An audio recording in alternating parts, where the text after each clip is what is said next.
Mi nombre es Gabriel Pérez, soy psicólogo clínico, estudié en la Universidad de San Francisco y actualmente trabajo en el Colegio Intisana. Tengo varios cargos, entre esos soy psicólogo. Me dedico a ayudarles a los adolescentes, sobre todo de cuarto, quinto y sexto curso. En este caso les quiero contar un poco acerca de la depresión. Creo que es un tema muy importante hoy en día en la sociedad porque no solo le pasa a los niños, a los adolescentes, sino también a las personas adultas. Podemos ver en todo tipo de ocasiones gente triste. Entonces creo que es importante que comencemos a ver cuál es la diferencia entre sentirse triste y realmente tener ya la depresión clínica, como nosotros la llamamos. Entonces, para entender esto, creo que es importante que sepamos que esta es una enfermedad clínica y sobre todo es importante saber que es severa.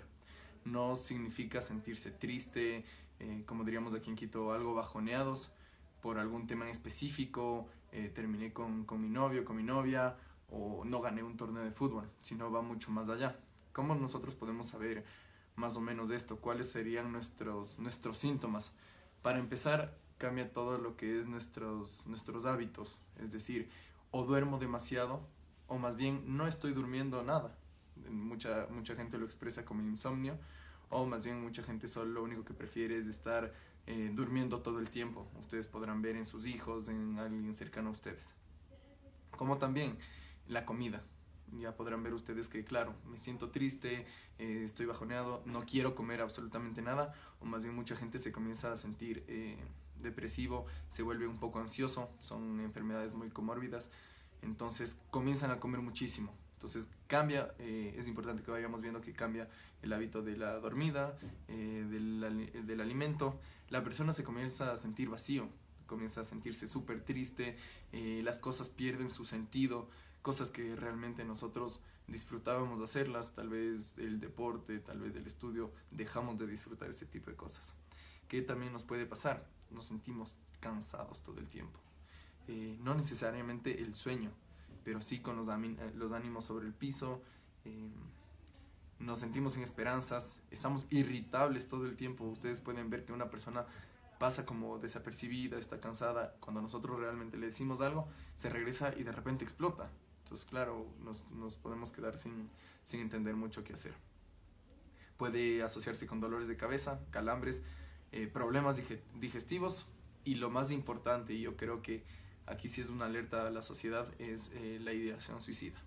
Muchas veces están acostumbradas las personas a decir no hagas caso, no le tomes en cuenta, que solamente quiere llamar la atención, pero yo creo que es importante que nos pongamos a pensar, si una persona está queriendo llamar la atención y utiliza la ideación suicida, ¿no creen que es importante o que realmente necesita esa atención que tanto está buscando?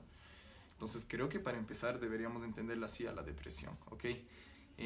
¿Qué más?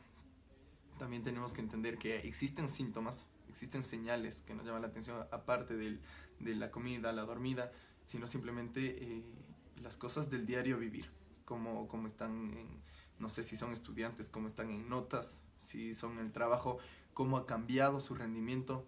Difícilmente va a subir su rendimiento porque no se sienten bien. Entonces su rendimiento escolar baja o su rendimiento en el trabajo cambia absolutamente, no duerme o duerme demasiado, la cara la muestra con muchos signos de cansancio. Son muchas cosas que nos deben llamar la atención. Entonces, ¿cuándo acudir a un profesional? Creo que es una pregunta muy importante que nos la debemos hacer. Yo les diría que cuando comenzamos a ver ya más de una semana o cuando intentan buscarnos a nosotros para conversar, nosotros muchas veces no tenemos las herramientas necesarias para responderle a esa persona. Busquemos a un especialista lo más rápido posible. Es importante, como les decía en un principio, que entendamos la diferencia. Si perdí un torneo de fútbol, si corté con mi novia, no quiere decir que tenga depresión. Estoy triste, es una tristeza normal. Ahí existe un motivo por el cual estar tristes. La diferencia cuando uno tiene depresión es que realmente no encuentra un motivo en específico que nos haga sentir de este modo. Yo he escuchado muchas veces en consulta, incluso de personas muy cercanas que se acercan a preguntar por información, dicen, no sé por qué me siento así, no encuentro, no sé cuál es la razón principal, no sé qué me pasa. Muchos de ellos dicen así, comienzan a perder esta esperanza, este sentido a la vida, y esas cosas son muy importantes para ponernos a pensar. Ahí acudimos al especialista. ¿ok? Son cosas muy importantes que tenemos que ponernos a pensar. Otro tema que quisiera hablarlo con respecto a esto de la depresión es los tratamientos. ¿Qué tratamientos existen actualmente? Bueno, el primero y el más recomendable que yo les diría son la psicoterapia. ¿Okay? ¿Qué tipo de psicoterapia? Realmente es el que más les funcione. Existe el humanista, el psicodinámico, el cognitivo-conductual es el que más eficacia tiene. Hay estudios muy grandes que se han hecho sobre todo en Estados Unidos que nos muestra que los resultados con una terapia cognitiva conductual funcionan muy bien, no tan rápido como podría ser un humanista, pero es mucho más efectivo o la recaída no es muy probable, ¿ok? ¿Qué otro tratamiento existe cuando ya son casos muy severos? Yo recomendaría la farmacología. Únicamente cuando son muy severos, cuando vemos que la psicoterapia le está costando muchísimo y la persona necesita un incentivo químico en su cerebro para poder utilizar más neurotransmisores como la dopamina, la serotonina, ahí sí utilizamos. Tratamientos del diario vivir, ¿qué recomiendo yo? Deporte. El deporte está muy asociado como uno de los mejores antidepresivos que existe actualmente. ¿Por qué? No solamente liberamos los neurotransmisores que mencioné anteriormente, sino que en el deporte estamos obligados a interactuar con la sociedad, tenemos que salir de nuestro confort muchas veces y eso nos ayuda a sentirnos más productivos incluso, ¿ok? El tema de la sudoración, el tema de estar más ocupados, el tema de dejar de pensar por un momento todas las ideas depresivas que tenemos recurrentemente nos ayuda a sacar de foco a esa tristeza, ¿ok? Entonces yo le recomendaría mucho el deporte, la buena alimentación. Por favor, si alguien conoce de esto, le está pasando, los hábitos alimenticios. No dejen de desayunar, no dejen de almorzar. En la cena, incluso como recomiendan los nutricionistas, algo más pequeño puede ser, pero no dejen las comidas de lado. No cambien los horarios de comida. Estas son cosas que afectan mucho, sobre todo a nuestra cabeza. Igualmente el tema de dormir. No intenten no dormir durante el día porque es un tema de que a muchos nos pasa que si dormimos mucho durante la tarde nos despertamos más cansados, con menos ánimos y es un escape realmente de la realidad de la que estamos viviendo. Entonces sí es súper importante este tema. Entonces acuérdense de hacer deporte, de comer bien, de dormir bien. Intenten buscar salidas familiares, amigos. Si a uno de ustedes les está pasando, por favor busquen a una persona allegada a ustedes y conversen. Creo que es muy importante el que una persona que nos quiere mucho nos escuche a ver qué está pasando. Si esa persona nos puede ayudar con un consejo, llevándonos a hacer deporte o alguno de estos temas, súper bien. Si ya no hay cómo hacer algo así, por favor, vamos donde un especialista. En internet hay muchos que yo no recomendaría. Siempre busquen a alguien cercano, alguien, tal vez las clínicas universitarias son buenas para o recomendar estudiantes de último año para la gente que no tiene mucho dinero o que ellos mismos nos recomienden psicólogos con más experiencia, con más estudios. ¿Ok? No sé si tenemos alguna pregunta ahorita. Ángeles Acosta ahorita tiene una pregunta. Dice, ¿una persona que haga deporte en exceso también es síntoma de depresión? No lo podría llamar como síntoma de depresión. ¿Qué podría pensarlo? Obviamente estaría yo hablando un tema muy general que es difícil y no se debería hablar así. Pero yo diría que posiblemente esté intentando escapar de su realidad. Es decir, todos los problemas que la persona puede estar teniendo, puede ser este el caso que nos pregunta Ángeles, todos los problemas que está sufriendo en su diario vivir únicamente los transmite a través del deporte.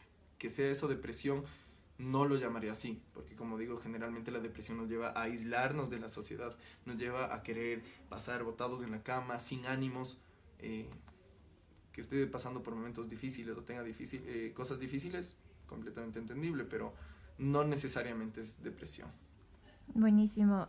Andrés Pérez también tiene una pregunta. Dice, ¿cuáles son los síntomas para tener en cuenta nuestros seres queridos para identificar una depresión? Bueno, creo que esta pregunta ya fue respondida durante la introducción, pero te la repito para que las tengas muy presente. Sobre todo en los cambios de nuestro diario vivir, es decir, en el tema de la comida, el tema de la dormida, si vemos que una persona pasa muy cansado todo el tiempo, si se está aislando de la gente con la que normalmente sale, con la que normalmente hace las cosas, si baja el rendimiento escolar, si en caso de que sea niño, adolescente, en caso de ser un adulto, que baje su rendimiento laboral. ¿Okay? Entonces hay que estar muy pendientes de esos temas. ¿Alguna otra pregunta? De la audiencia no todavía, pero yo te quería preguntar. El tema de si es que un familiar tuyo está, o sea, se niega a ir a terapia, ¿cómo podrías hacer tú para poder ayudarle a salir de esto? A ver. Y, perdón, otra. ¿Y siempre es necesaria medicación? No, como dije, yo creo, es mi pensamiento personal como psicólogo, que la farmacología sea utilizada únicamente cuando son temas muy, muy graves. Como digo, que no sea solo suficiente la psicoterapia, que no haga tanto efecto por el tema de la química en nuestro cerebro. Únicamente ahí recomendaría que se combine con farmacología, con los medicamentos antidepresivos llamados, porque también pueden ser peligrosos, ¿ok? Porque aumentan la probabilidad de cometer la ideación suicida en un suicidio. Entonces es importante tener en cuenta este tema. Y perdón, la otra pregunta me habías dicho. Que si se niegan a ir al psicólogo, Okay. el paciente. Ajá. En caso de que se niegue, es bastante difícil, obviamente. Yo como psicólogo, si alguien no acude a consulta, es muy difícil que se pueda hacer algo. En este caso, lo que yo recomendaría es que se converse, uno empiece, como te decía, por hacer deporte, que salga a tomarse un café, que comience a conversar con la propia persona y que se le intente convencer de algún modo de que va a ser un beneficio únicamente de esa persona. O sea, que realmente tome conciencia de lo que está viviendo y de todo el beneficio que le puede presentar la psicoterapia. Y en casos extremos que aún así no quiera asistir, va a ser más difícil, pero lo que sí puede hacer es que esa persona que quiere ayudar comience a asistir a terapia. ¿Ok? Buscar ayuda o consejos a través de eso, ya conociendo un poco más del tema es más fácil dar recomendaciones para ver cómo se puede llegar a la otra persona. Y en todo caso se le puede decir a la persona que está asistiendo a psicoterapia que le pida a su ser querido, a su ser cercano que esté pasando por esto, que le acompañe, que la terapia sea de la otra persona, pero que ésta acompañe a la psicoterapia y empezar por ahí. Buenísimo. Hay otra pregunta, dice, ¿hay distintos tipos de depresión? Sí, existen varios tipos de depresión. Creo que no es importante, o tal vez no nos da el tiempo ahorita, más bien dicho, para caer en ellos, pero ¿cuáles son los más comunes, te diría? ¿Okay? Ahí existe la depresión severa, crónica, que ahí sí es la tristeza durante todo el día, ¿okay? Son episodios muy fuertes de depresión, en donde ahí sí hay mucha más ideación suicida, ¿okay? Estos son mucho más fáciles de darnos cuenta, ¿okay? Otro tipo de depresión que yo les diría que es medio común es la distimia, ¿okay? ¿Qué entendemos como distimia? Estos, en cambio, tienen la emoción plana. No presentan mucha alegría, pero tampoco mucha tristeza, sino se mantienen planos y no son tan severos, pero son más crónicos porque son de tiempo más alargado. Uno no los ve realmente como personas depresivas, pero sin emocionalidad. Y a la final esto es más peligroso porque es más difícil sacarles de ahí que realmente de una depresión. Perfecto. Mauricio tiene una pregunta. Dice, ¿qué síntomas físicos puede tener una persona con depresión? Síntomas físicos. Bueno, yo creo que, como les decía, creo que a una persona triste la reconocemos claramente en sus gestos faciales. El cansancio es muy claro. O sea, una persona depresiva va a pasar cansada todo el tiempo. Si es cercano a nosotros, vamos a ver que va a pasar mucho tiempo acostada en su cama, viendo televisión. Es muy común que la gente se aísle en la televisión. Irritabilidad, mucha irritabilidad se siente nomás cuando escuchamos un comentario acerca de nosotros, un tema que nos moleste, vamos a saltar. Es muy probable que la persona salte a la discusión. El tema de la alimentación, cambia el sueño. Esos son los principales físicos que yo diría. Ya, ¿y cómo diferenciar depresión con tristeza? Ya, Como decíamos al inicio, la depresión no es una tristeza, ¿ok? ¿Qué es lo que le hace a la depresión hacerse diferente? Primero, lo que te dije, no existe un motivo principal por el que estar triste.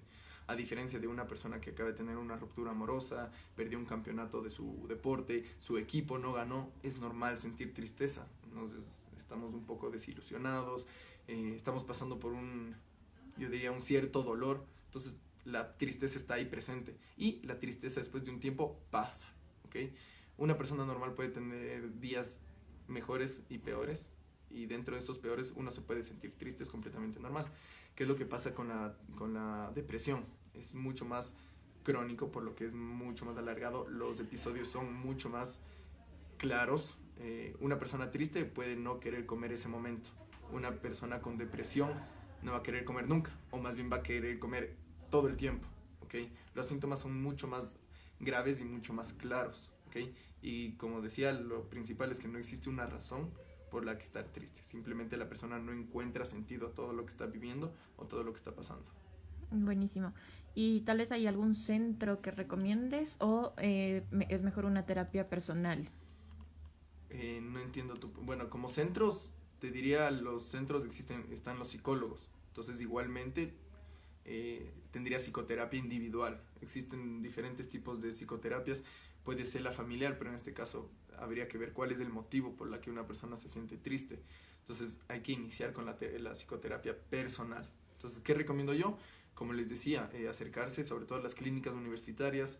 Tengo entendido que la UDLA tiene su clínica, la San Francisco tiene su clínica. Normalmente manejan costos más bajos, e incluso a las universidades mismos se les puede pedir referencia. En caso de que ustedes tengan